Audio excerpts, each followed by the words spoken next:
waste of money. And I don't know exactly how much was spent each time that that patch job was done, but to no avail. And so there's just a time in a court's life that you have to do what Jeff will explain, post-tension concrete overlay. And then the court's gonna last a lot longer.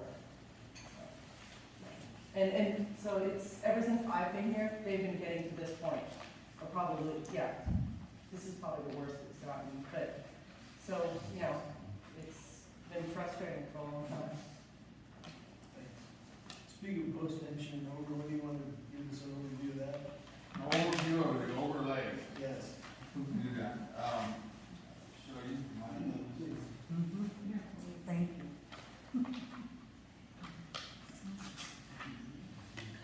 Hello.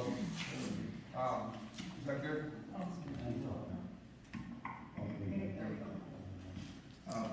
Post-tension overlay, typically over old asphalt courts that have a lot of cracks. And it's a system that has worked really well for the last 10 years for me. I've learned a lot due to mistakes that I had made previously with this type of work, but I'm at a point now where we've got it almost perfected.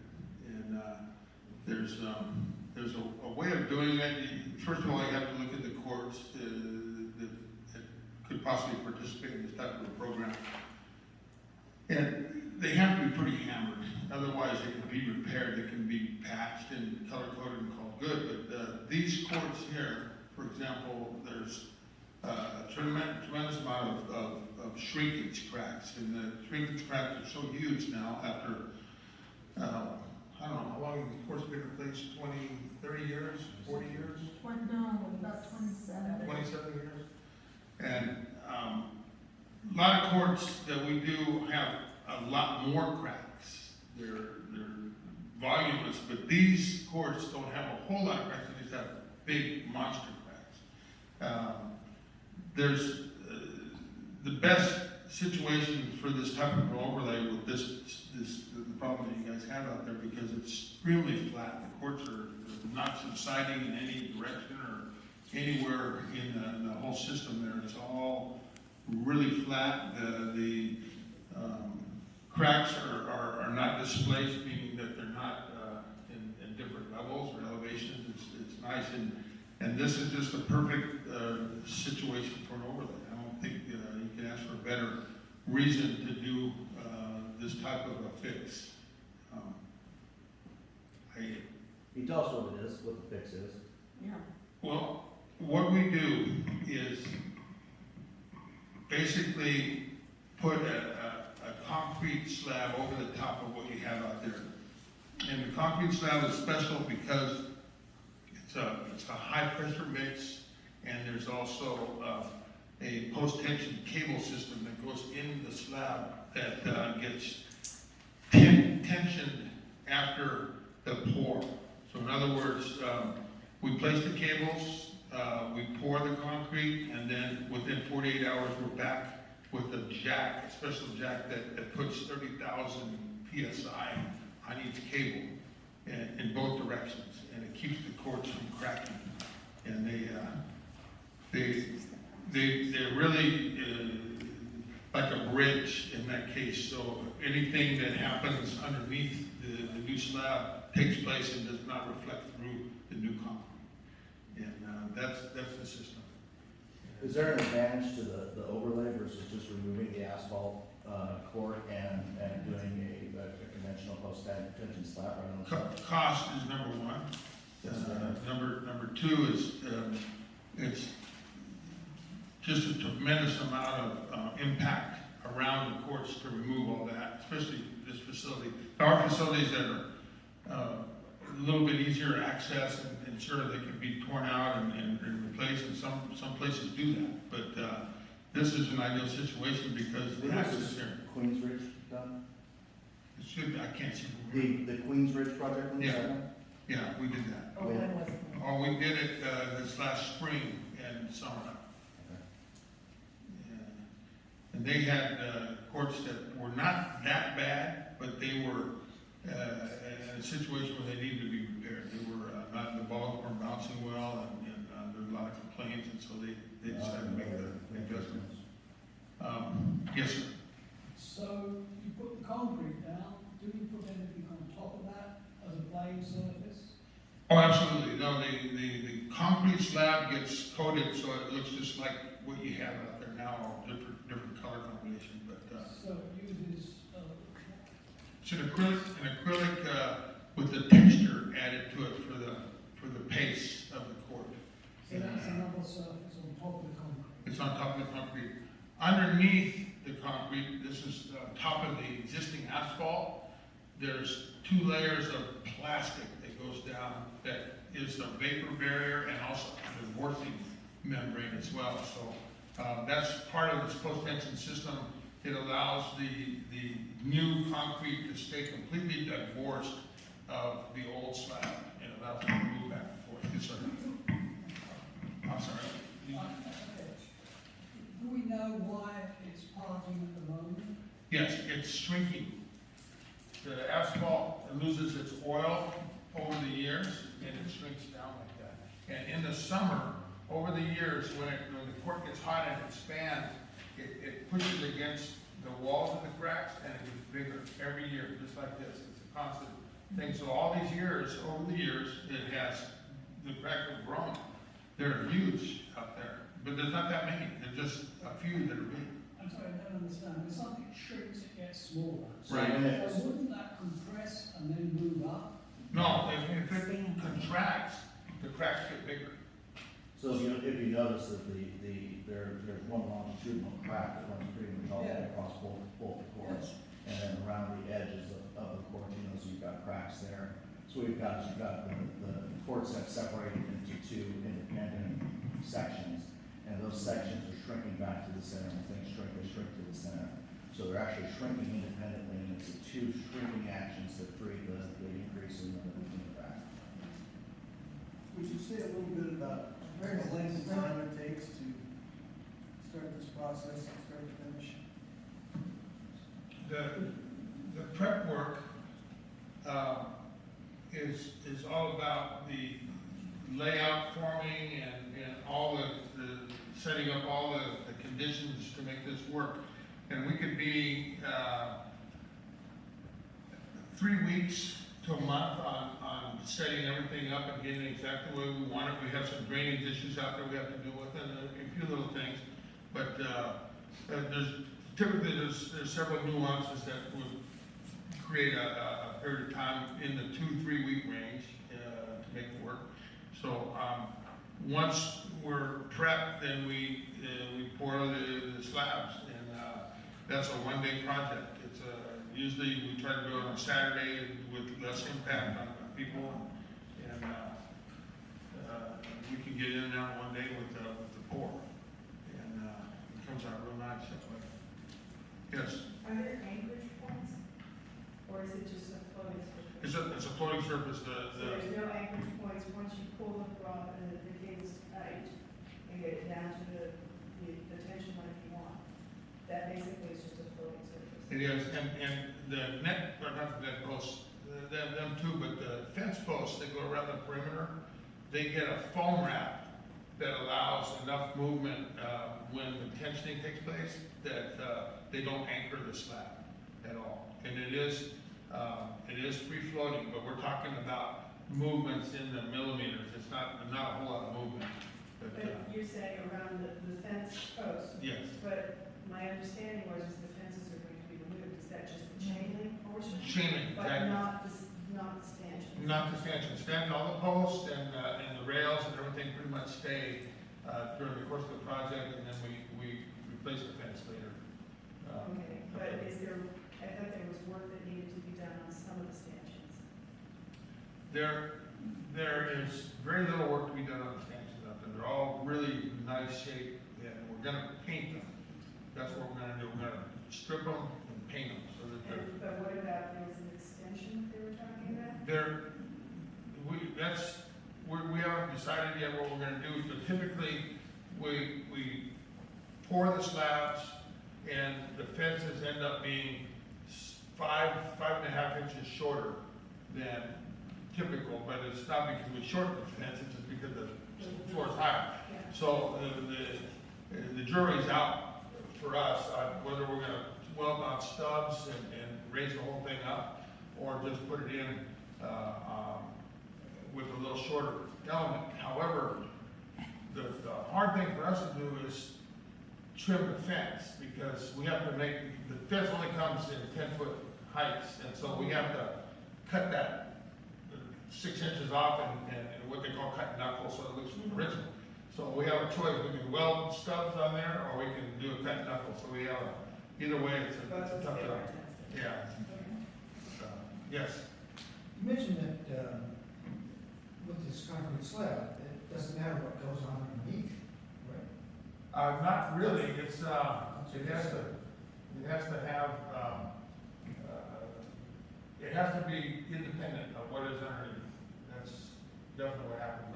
You can't have it in any, it can't be connected, in other words. You said, nothing on the slab affects the slab, correct? No, that's what you said. So that court is gonna be ground down then? Pardon me? The existing court will be ground down? No. So how are you gonna get around the point loading that you have on the edges of the cracks? Well, we have to fill all the cracks, we have to treat all the cracks that are out there so that they're flat. We can't have a dip in the surface and allow our new material to grab onto that. Oh, I agree. Yeah, so there's no grinding, it's just filling and flattening out what's out there, because, any kind of a groove is. Okay, so, point being, that concrete post-tension slab is going to sit on a flat level surface. That's the idea. That's the idea, no, I mean, that That has to happen. Yeah. Yeah. That's exactly correct. Yes. Mike, you want to- So what's the purpose of removing all the landscape? Well, we need to go out a foot past the edge of the existing court to make this work. When you have the water, that close to a court, it can cause a lot of issues, because it's gonna saturate. Yes, So- so we just recommend removing it far enough away so that when the irrigation is on, it won't hit the court If basically. it's floating and drains underneath, No, irrigation can hit the court. But here's the thing, do we know it's irrigation, or do we know, and do we know that it's not some broken pipes that's creating an irrigation? Either or, yeah, that could happen too. But we haven't missed it. But where are we talking about? Are we talking about landscaping that is on the Yeah. exterior of the courts, on Yeah, the east side? So those are planter boxes that are in addition to that masonry wall, correct? So in some cases, most of it's a freestanding hedge, it's along the outside edge. So we're all clear, why don't you talk a little bit about what landscaping's coming out? You want me to do that? Okay, we got some, I think there's three palm trees that need to come out. two. Which ones? Two palm trees they're on the south end of the west court that need to come out. And then also there's some, I think it's a ranch oak tree that's on the north end, between the courts that needs to come out. And then all the shrubbery that goes around the perimeter of the courts should come out, within a range of 4 feet or so, so we can have access to our farming and stuff. And any of the, you know, meet the conditions that we need to meet out there. Yes? You mentioned earlier about a drainage issue. Can you elaborate on that? They're, only because the courts were designed, with a fall, they have a 1% slope from the center line between the courts, east one side and west the other, and it's a single plane, it's not a compound slope or anything weird, but on the west court, the water flows into that wall, and there is some drainage scuppers there, but they're clogged, and I don't think they work for years, and I know that the water accumulates there when it rains, it probably pools up quite a bit. So when you're going to do the surface, are you going to level it out so that we don't have that slope? We're gonna build a little drain system there so that the water will flow out and not accumulate. And if it's the type of drainage should there be debris in there, it can be snaked out? It's not even snake out, just wash out with a hose. It's, So what that the opening will be wide enough to accommodate. yeah, it's what we call a slot drain, and it's basically a form of a 2x4, and we engineer it so it has a grade, and it will take the water out. Okay, and is the drainage going into? Looks like it goes into the planter. It'll go into the plan to Yeah. the, okay, but it's not gonna be running out into the street is what I'm asking. Not intentionally, I mean, it depends on the rainfall, but it will be near the gate, the entry gate on the west court here. That's where the daylight is gonna be for this drainage system, right in that area. It doesn't look like it's gonna have a direct hit on the street. It may flow out and dissipate, my thinking. And all of these adjustments you're making are included in the cost? Oh, yeah, Okay. no surprises. So what do you mean by high pressure concrete? 4,500 PSI. You know, one thing we haven't talked, I'm sorry, go ahead. Let me share, as you can see, I'm 81 years old, so I've had about 50 years of experience in engineering and real estate. So let me share some of the things that I've learned over the years. I don't want to be controversial. I'm going to try to be as honest as I can be. How many of you have read this? So is the board. This is the engineer's report. 2021. Okay. Everything you're saying is true. From an engineering point of view, the problem we have in the Vegas Valley is we are on a fault and we're on an aquifer. Those two, from an engineering point of view, are a lifelong headache, pain in the rear. Okay. I have gone over, filmed off everything. We bought here 3.5 years ago. The reason we bought here, we lived in about 20 different locations. I've got an ICD, $1 million baby here. I could die going home tonight, No, seriously. no. Pat has two She knees, won't have it. two knees that have been replaced, and so between our doctors, they told us, get rid of your big, nice, two-story house and move into a single story. And so we started looking. Of all the places we looked at, this location met all of our needs. So now I'm talking about us in this room who are 60 and older.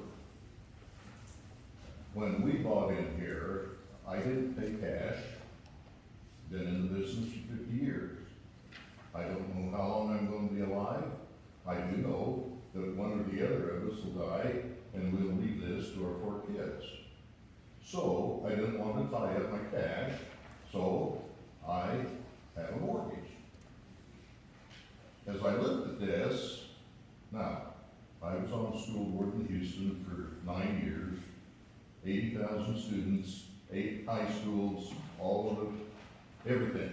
So I have worked with contractors, I've worked with engineers, I've worked with everybody.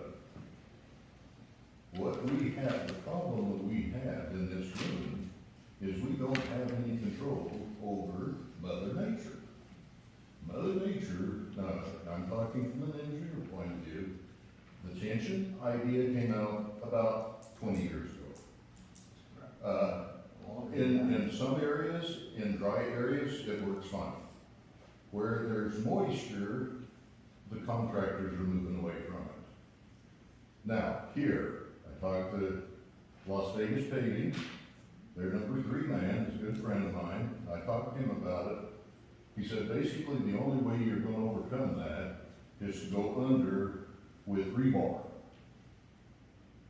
Rebar is the only thing strong enough to keep what you put on top of it from doing this number. If you drive down the streets of Las Vegas and Henderson, look at the cracks in the road. Las Vegas paving did those, by the way. Las Vegas paving did those. Yeah.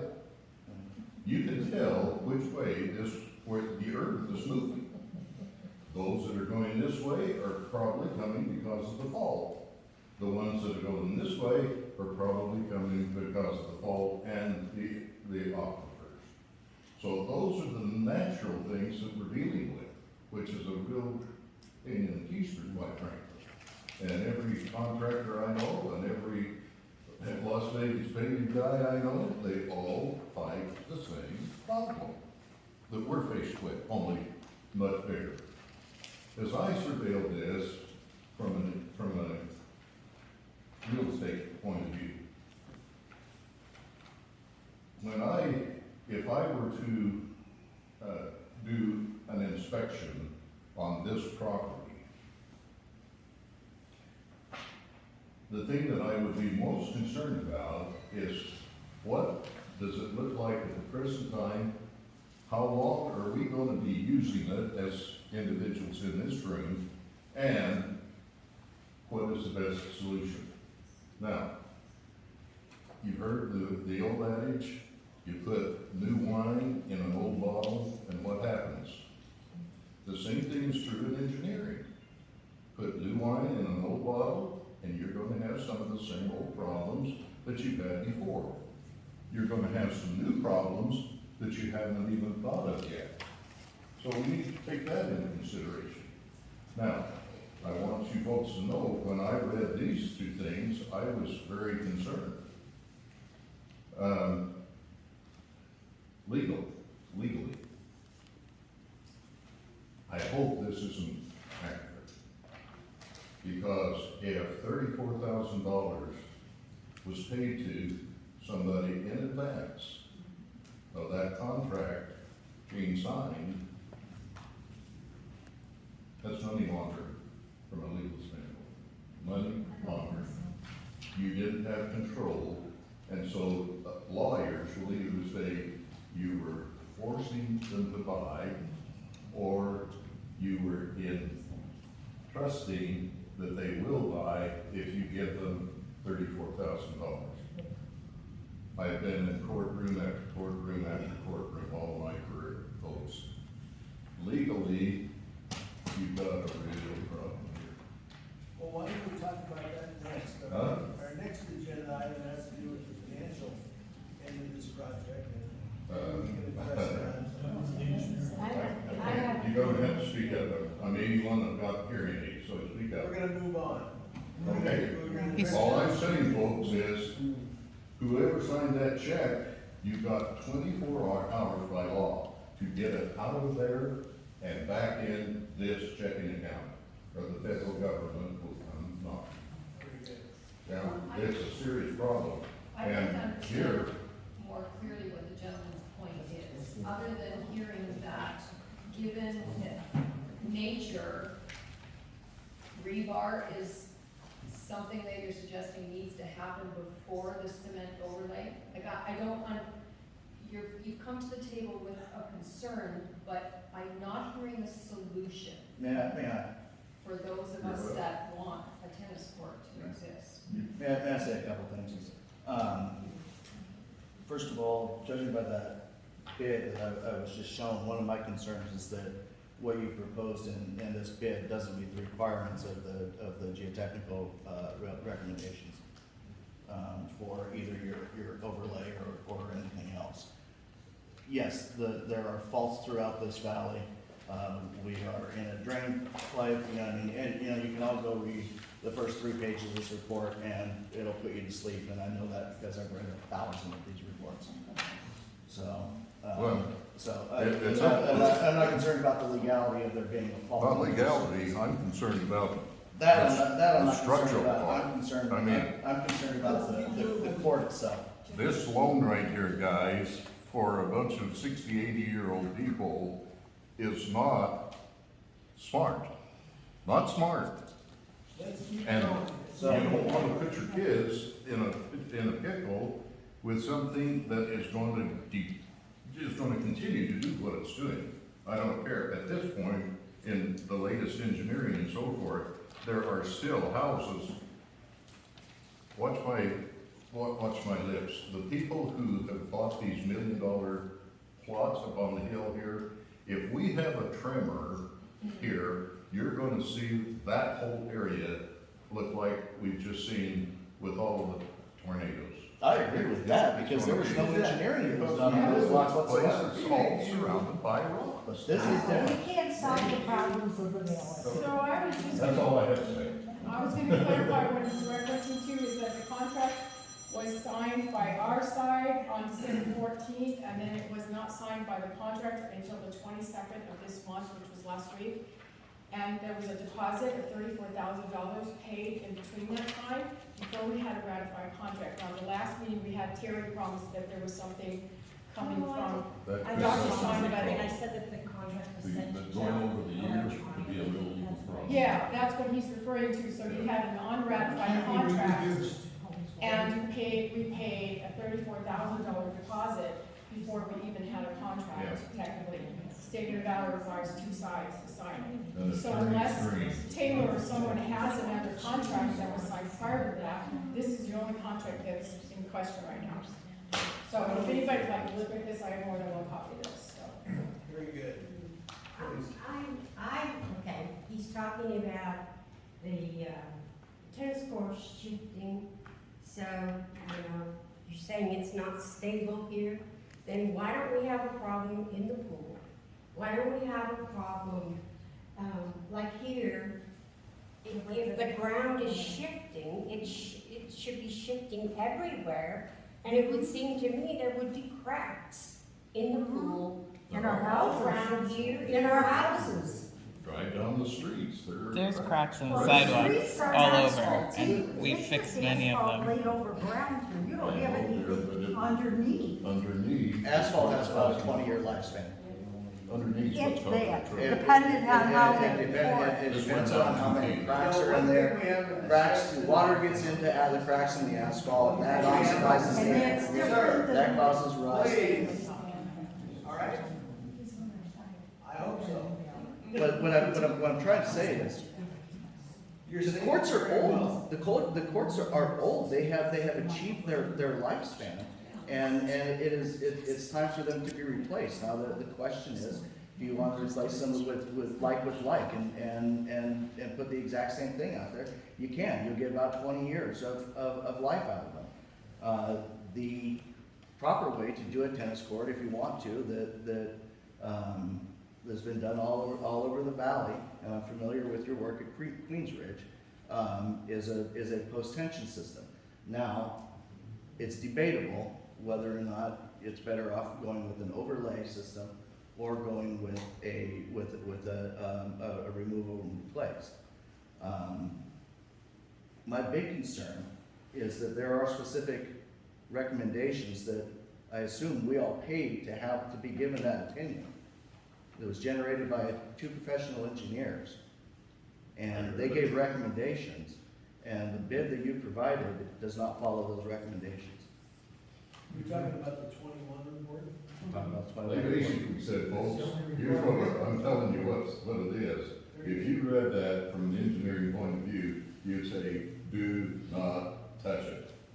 I've read 1,000 of those, and from an engineering point of view, I've read a few of Touch them. on before we With all due respect, you're wrong. fall apart tonight. Terry, you made a statement about lighting, that's one of the things we haven't talked about.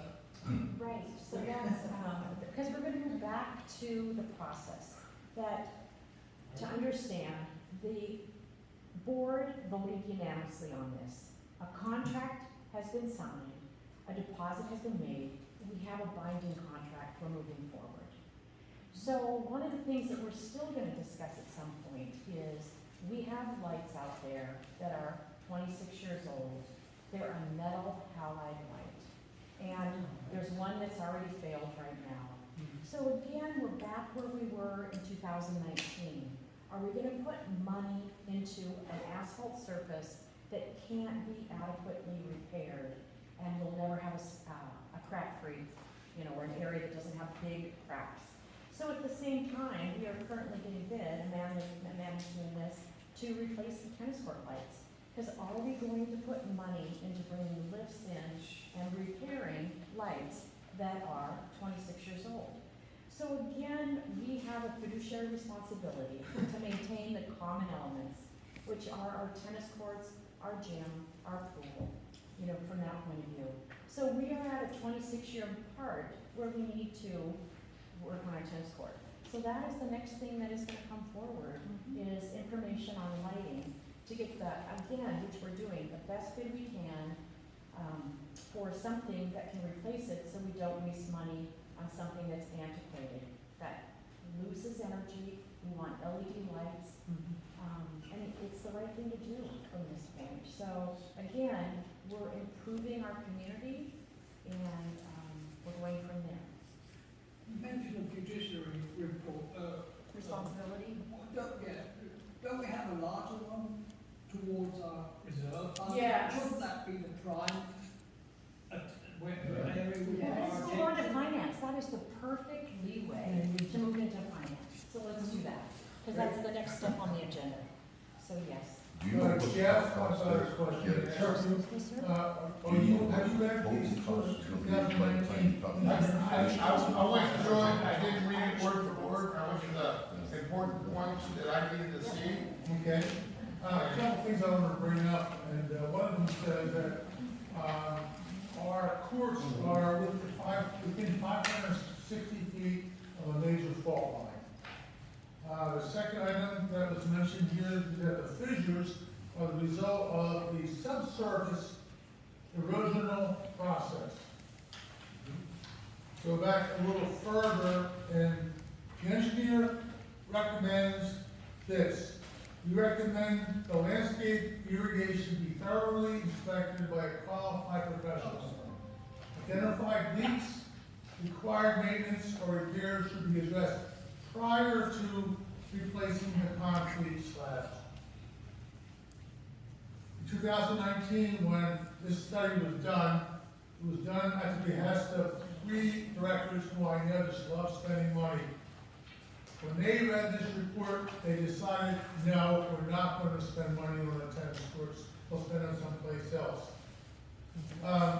One of the things that made me shaky about the contract, you are not giving us a warranty for cracks.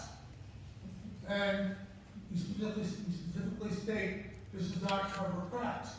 Well, if you don't guarantee no cracks, any cracks, then you don't have a lot of confidence in what you're doing. Well, I'll tell you, the warranty is for 5 years, and there is a condition, but hairline cracks, will probably appear. And I think that every court that we've ever built, in my 45 years of experience has had cracking. We're talking about if there's any structural issues, that will certainly be covered in a warranty. And you got 5 years. And so we would make sure that, if anything was to happen with the playability of the court, or any displacement in the cracks, or anything like that, we'd be out here to fix it. And that includes the underlying soil, that if it's caused by settlement of the underlying soil. I don't think there is any settlement under the court. Well, Universal Engineering Sciences does.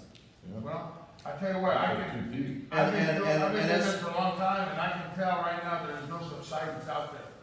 It's a I footprint can that tell you, has as to go. somebody that's spent 33 years in the geotechnical engineering profession, that when you have 8 feet of fill out there, that you're going to have settlement, even a couple percent is going to be significant.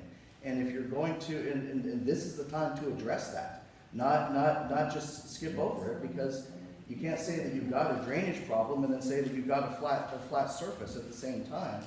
And on top of that, my big concern is that you've provided, is that you're throwing these recommendations that the homeowners association paid, I'm guessing $2,500? Paid $2,500 to have licensed professional engineers give you recommendations on how to build these courts, and your bid doesn't reflect the recommendations that they have in their report. Well, we wouldn't have did it if we had to follow those. So you're gonna put 4-inch layer of type 2 over the existing court? No. Well, that's what it says in the recommendation. A post-tension slab should be supported on a 4-inch layer of type 2 placed over the existing court. It's not necessary. And I found that out through my experience. Will And you I'll tell you, close the Sean and have Let the him court? talk, if the if court that'd be was, okay, if you if don't the mind. court was subsiding and and isolated areas, there would be dips in it. And if anything has subsided, it has subsided completely. The whole place, the whole 14,000 square feet out there has gone down nice and easy. We're gonna get some rain tomorrow, so we're gonna find out after the rain whether or not that surface is level or not. What you're gonna find is a bunch of bird baths all over the place. Well, the bird baths, that goes away In with the corner, in the the northeast corner. Let's move on before we get into bird baths. Rick, why don't you talk a little bit about the finances? My concern, guys, is I go there and I throw baseballs. When I first moved here, the tennis court didn't have anything to do. And I went and got it. What I'm saying is, in the 3 years that I've been out there throwing baseballs because of this, I've never had to leave because somebody was there to play tennis in 3.5 years. Good enough. We're gonna So shift what gears. I'm saying from a practical point Talk a of little view, bit why about are we finances. spending thousands of dollars when we could be putting those dollars Okay, more wisely in let me other go over a little bit of the finance.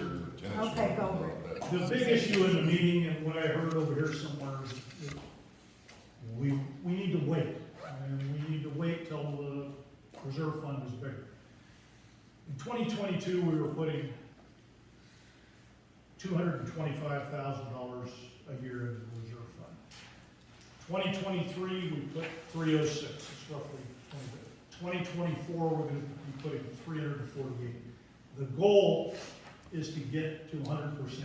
As you know, January 1st, 2023, we were at 31%. That's the reason you got the $73 a month increase, to pump money into that reserve fund and make it go up. When we do the tennis court, or when you complete some reserve project, the reserve ratio is basically a fraction, the amount of money in your reserve account over the ideal amount. How much is it gonna take to fix all this stuff when its useful life is 0? It's a fraction. So you can either increase that ratio by increasing the amount of money you've got in the bank, or you can increase it by decreasing the ideal amount. Once we do this, our current reserve component, we're $200,000 in the hole, because this tennis court, at some point, they took it out of the budget, the reserve budget, and we will decrease our ideal amount by 220,000. So I don't know, that wasn't, it's a little hard to explain. We won't have any money left, just the same. We've got 700. Wait a minute, you know, I said a word. Let me- 740,000, whatever, now, we're putting 348,000 more in this year. We're gonna spend 250, 270, whatever it is on that. We're gonna have more at the end of this year than we've got now. That's the issue. Well, Didn't even talk about the finances of this I project said a word. at Can all. I say something? Just one thing. This is called resort villas for a reason. And I don't use the tennis court, but one of the things I love about this place is that it has a tennis court. And it has a pool. And if you don't continue to keep up those amenities, you're not gonna have anyone moving in here. And your property values are gonna go down to where they were when I bought, which was under $200,000, because I've been here 21 years. So if you don't keep up the property, nobody's gonna wanna move in here. don't keep up the reserve, that's not. No. That can, it's coming, Wait a it's minute, we got coming. hands up and speakers wanting. So, we are still projecting that at the end of 2024, we will have 30% in the reserves. That's what was in the budget that was passed, so explain to No, who's me. projecting that? It's on the page, do you want me to send it to At you? 2024, we projected, the End reserve of the study year. shows, that it was a projection of 30% in September, and when we got to the end of the year, it's 31%. 2024, again, we didn't know we were gonna do the tennis court, we didn't know how much the budget was gonna be, we can't project. But we've had the increase, and we haven't seen Yes, you have the an increase increase. in the To get- reserves. So to- where are we to- going with the reserves? It doesn't Okay, seem like here's going the anywhere. arithmetic. We're putting $348,000 into reserve in 2024. We're spending, we've got 750, 747, right around there now. We're putting 272, by the time all the plants and fences, depending what, and we'll spend some more money on other reserve things. We'll have more money at the end than we do now. How do you know that? We really should be listening. How do you know that? We can excuse ourselves. Yeah. You know what? Go ahead. Yeah, I'm sorry, but I come from the HOA realm and my attorney was.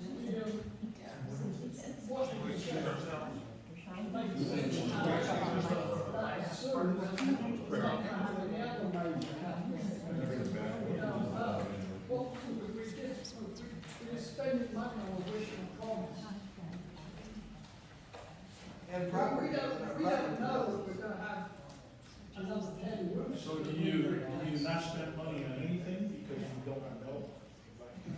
Absolutely, you know, you don't. Just one thought. Great risk involved. We've got a 30-year building right now, guys, 30 years old. And they're gonna keep getting Thank older you. and older and requiring. You got it, understood. Huh? Amber. Before you head out, I just had a quick question. I was on the landscape committee until recently, and last year we had a contractor doing our landscaping that wasn't following up on anything. They left the water running every single day during the winter when it should have been 1 day a week.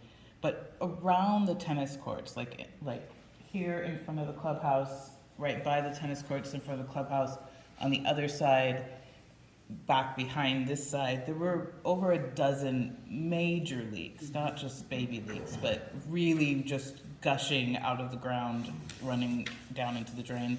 We had water even coming up from the asphalt just on this side. It doesn't seem like we've had any study done with the soils since that happened. We also just recently had some pretty severe flooding in town. One, I'm concerned about removing certain trees and how that's gonna affect erosion in those plants that are all kind of already dying. But two, would over a dozen leaks that possibly could have been running for 6 months to a year because nobody was overseeing landscaping, could that have made this worse? And could that, is that enough of a reason to maybe do a new soil study and see what's actually happening, especially because we had water pushing up out of asphalt, literally like 25 feet from the courts. So the water that was coming through the asphalt came from Underground. a broken pressure line.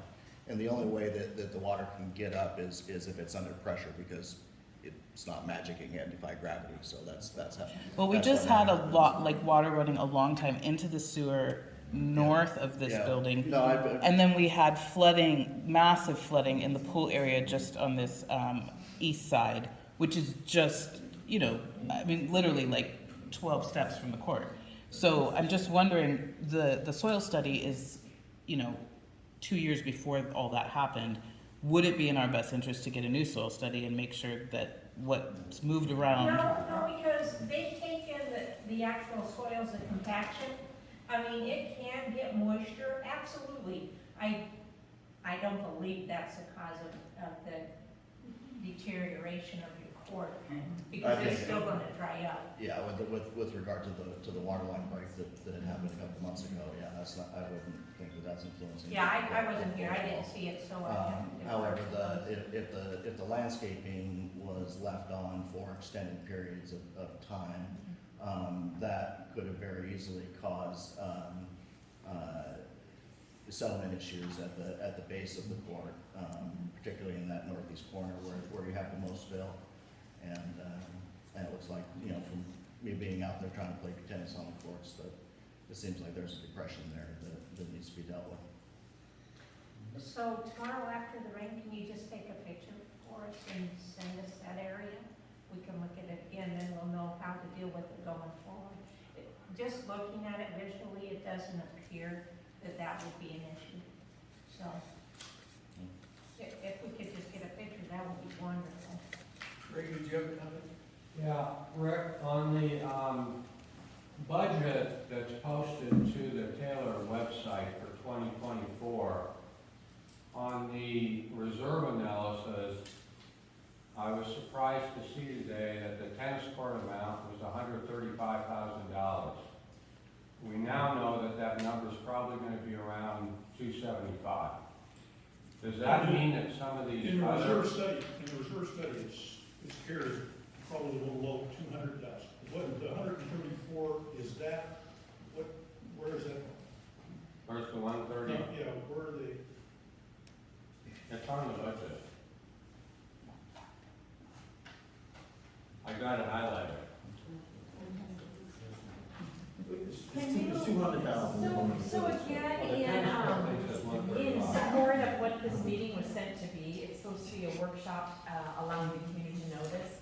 And with our guests here, they made a point that they don't want to be involved in the financial discussion of our HOA. So, I can address this real but quick. Rick, I don't think this is the point, because like, again, they said that it's a conflict of interest.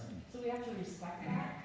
And I think the important thing is that we move on to the next step, that we have a plan, we're moving forward with this, and, did you want to say? I just have one quick question.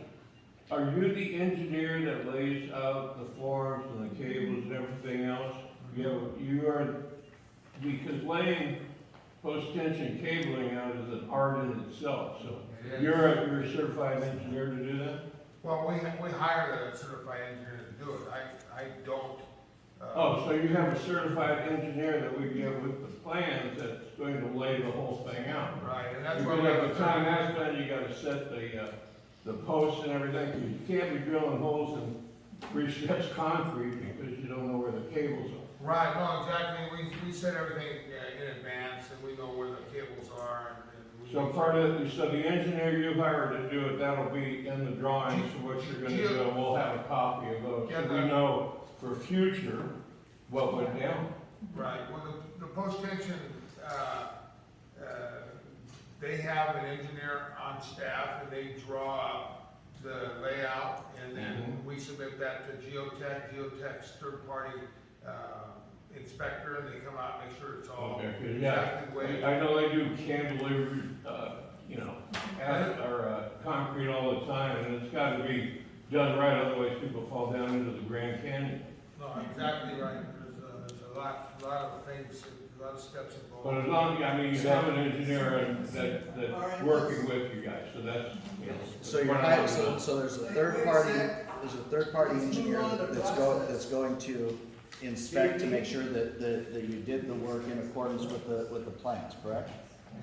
But you're not concerned with not doing the work in accordance with the recommendations from Universal Engineering at the time. We have used that spec before. They just don't know what they're talking about? Is that what it is? Well, they probably do, but how many courts have they done? Universal Themselves? Engineering Sciences? Yeah, how many courts have they done? A lot, like the Darling Center. They did that? I've done, I don't know, a couple dozen court sites around town here. Sir, Yes. we're good, thank you. JD, you wanna talk This about is a process? useful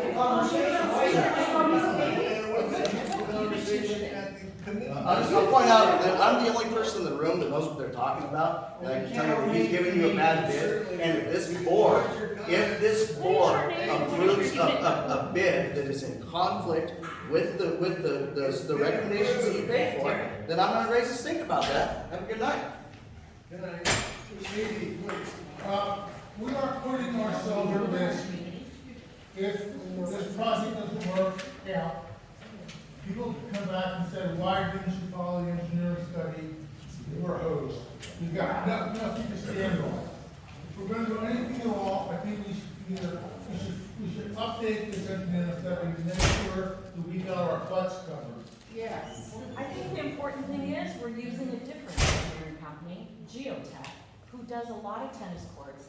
And as Jeff tried to explain before he was interrupted a number of times that he couldn't say it, in the past that you've told us, and you can tell us again, when you put down this whole gravel on top, do you want to talk about that a little bit? Well, You have so many years of experience. Yeah, we've done it several ways, and the type 2 is not the answer because we get a little bit more friction that way. With the 2 layers of visqueen, you actually get a slip sheet effect, and it allows the concrete to move freely over the top of the asphalt. Let him finish. If this is interrupters. Sorry. So if you guys could stop and let him finish. I said sorry. To be polite. So, when we did, Spanish Oaks, we used, the type 2 over the top. And we put our, no vapor barrier at all, no plastic, just type 2 and then the overlay. And we got some cracks. Now, over at, Lake Estates, we used plastic, and we had no cracks at all. And so it told me that there's a big difference between the two. So I would prefer to just use the Visqueen system, 2 layers, of 6 mil, and it will solve the problem. You know, make it slip over the top and be free floating. And that's the idea of this. How many years of those courts being in use? How many? Years of those courts being in use? Oh, we have stuff that's been out 10 years. What you're talking about, where you put the different layer of. Oh, well, Queensbridge was recent, so that's been less than a year. Lake Estates has been several years, and Spanish Oaks has gone 5 years. Yeah, five, 6 years. That's a relatively short time compared with the 27 years that we've had these. Well, of course. None of these problems showed up after 5 years. I've been. Problems out here like this, you mean? What he's asking is, the courses you serve, how long have those courses been? Right, Before you repaired it?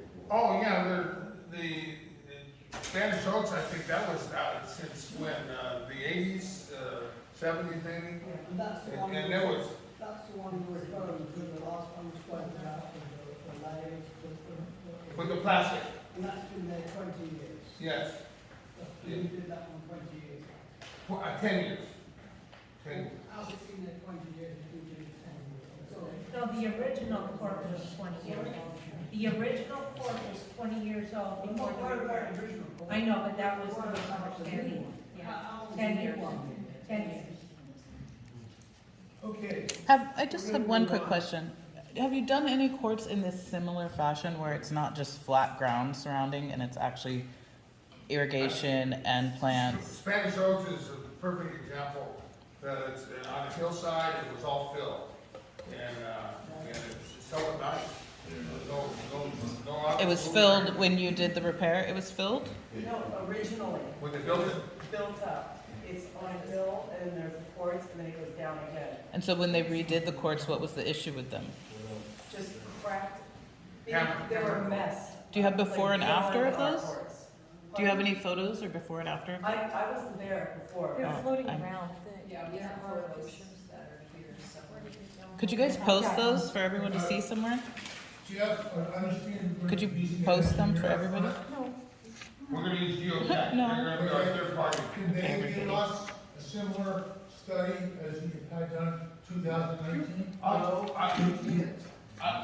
Look, That's not up to us, that would be up to your community. And we're gonna We move don't on use now. those These seem pretty to the flat. process part of this project. And there's one thing I'd like to mention before we go any farther, and that is that this group, Amanda and the Recreation Committee and a number of the homeowners here, owe us, or we owe them a debt of thanks for the work they've done to this point.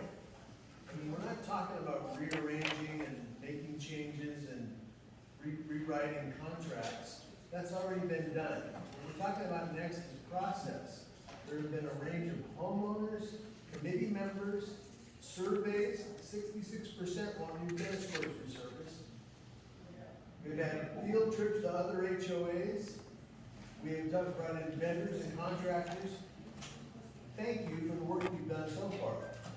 We're not gonna change any of the contract points or provisions. We're gonna move on now to process. JD. Okay, good evening, for those of you that are still here. My name is JD, for those of you that don't know me. My role in this project is, I have a project manager certification, and my role is to project manage this effort. So, what I've done so far is I've prepared a PowerPoint presentation, and what it has high-level status updates of each month that the contractor and the landscapers wanna be on site. And my intent is to post that on management website, so everybody can see exactly what's going on, when it's gonna take place, i.e., when he's gonna have trucks on site, how many people he's gonna have on site, et cetera, et cetera. So everybody can have some situational awareness of what's going on with the project.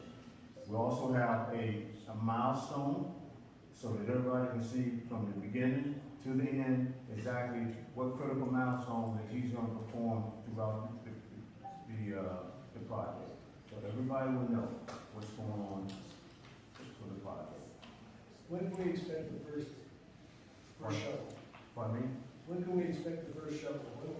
When will people begin to notice that there's gonna be a stone upgrade? So what I have to do is sync up with Jeff and his team, and I also need to meet with the landscaper and get their information, what they think their schedule is gonna consist of. And once they provide that information to me, I know they were working on that piece, but once I get that information from them, I haven't talked to anyone from the landscape company, and that's affordable trees, right? Right. So I need to sync up with. That was just last week when we awarded them the bid, and we have good news from that, in that they were the lowest bidder both for the removal of the 3 trees and also for the removal of the brush and the deciduous trees. And so we were given a 10% discount off those 2 bids because we have 2 bids. So again, we're being conscientious about price, and they're going to start that project mid-February with the tree removal. But we'll update people before so they know the exact day. So I just need to meet with the leadership from Affordable Trees so we can sync up and identify when they're gonna have resources on site, try to populate a PowerPoint presentation and put that on the site, as well as get your schedule information from you. Yes, ma'am. Here you're talking about the trees. Since they're going to be removed, and these are mature palm trees, can we harvest them and do the root balls? No, And either move them to another part of the property where we lost trees, or We're talking sell about, them, Yeah. we're because already, they're expensive. we're already in Those discussion trees about are that. the date palms, and there's no value in selling them, so we did investigate that. And the price is exorbitant to try to move that, and they also say they probably won't survive well, because they're right next to concrete in the court. So those 2 trees, and then that live oak tree that needs to come out, is making an enormous amount of debris also that's landing on the court, it's a liability for us. And it's also in the way of where the concrete pumping stuff will come in. No, I So we understand what can't you're saying, move we those. don't want them there, but is it possible to harvest them and No, to where it's we not. remove some of the trees? It's before? exorbitant. What we are looking at is some of the hedges that are in better shape. If those could possibly move to fill in some areas down below where the hedges aren't good. The tree company, of course, there's not gonna be any guarantee or anything, but they're gonna try to see if there's some that are smaller that can be moved down and used. So yes, that's been brought up by a number of people. So we did explore it. Any other questions about process? Great. Are permits required at some stage, and if so, at what point do you apply for those permits? No permit necessary for the overlay. So no part of the project requires a permit? If we do the lighting, yes, we need to get a permit for the lighting. But, any of the flat work is, and the fence is just repair, it's not replacement or new construction, so none of it's required. What about the third party? You said there's a third party that comes out and checks all the tensions and stuff? How come they don't have to do a report on that then? Oh, they do, they turn one into you, but they don't, But they're they not. don't get involved with the city or No, anything like that? The there's city no- doesn't care if it falls down. There's no entity control here, it's just strictly homeowner association. It's the Wild West still.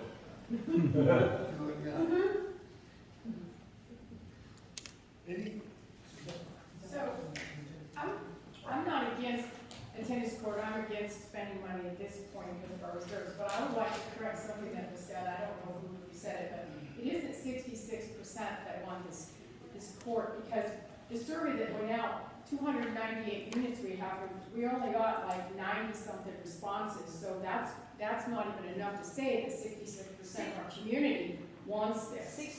66% of people were interested in pickleball from that piece. That was the one. It's not 66% Right, of people who responded. 66% of the 90 responses, that's Right. 298, so those numbers are a little bit different than the way you projected it. The point is. I feel like a lot of people that don't live here, they aren't even aware of what's going on. They're getting assessed and whatever. Now you- And they're not, well, Rick talked about $900 is an easy thing to swallow for everything that we're getting from this fluctuating.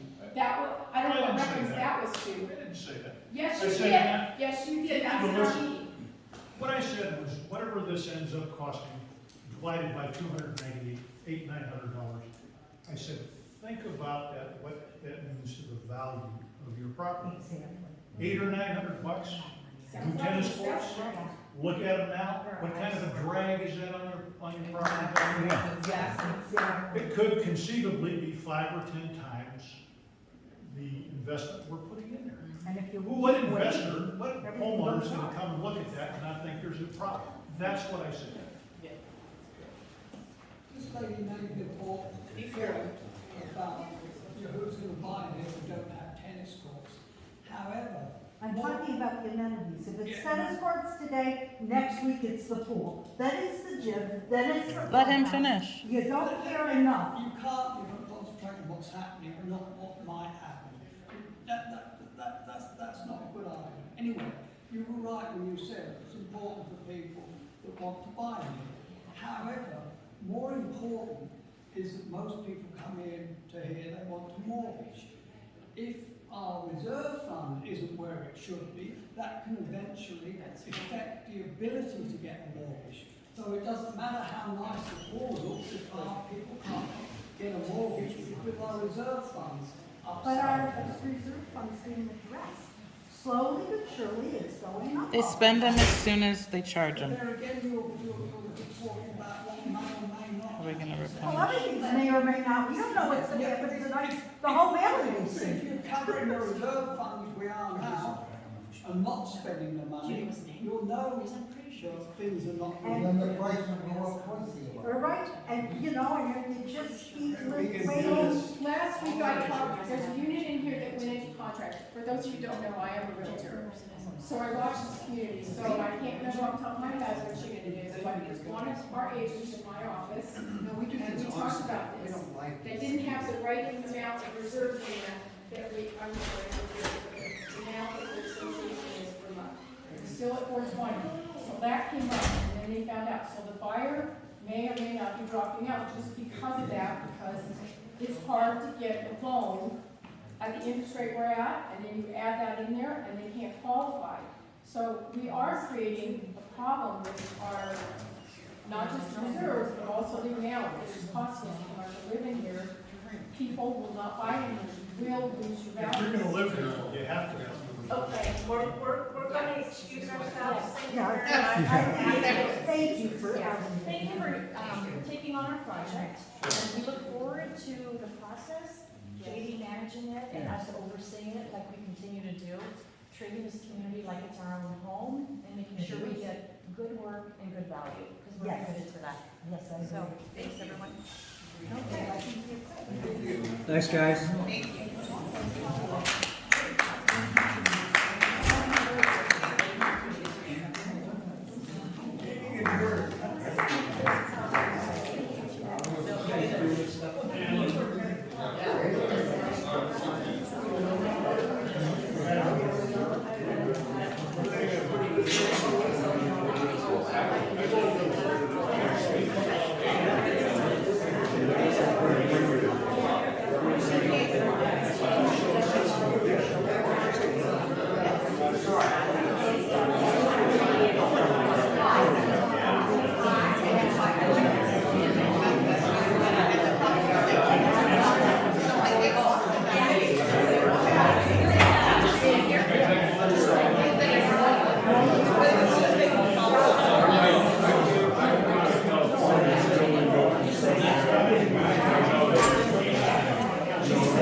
So we're covering, or you're covering 5 years and then after 5, there's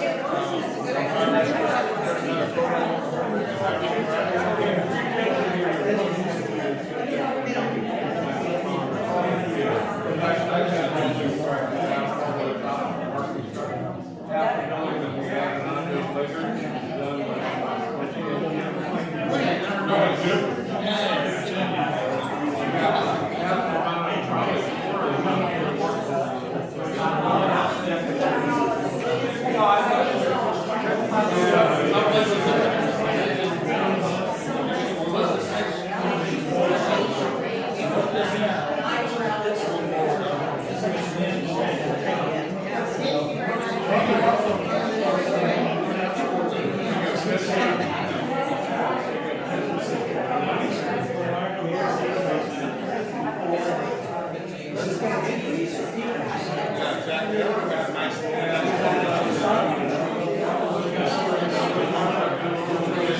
Yeah.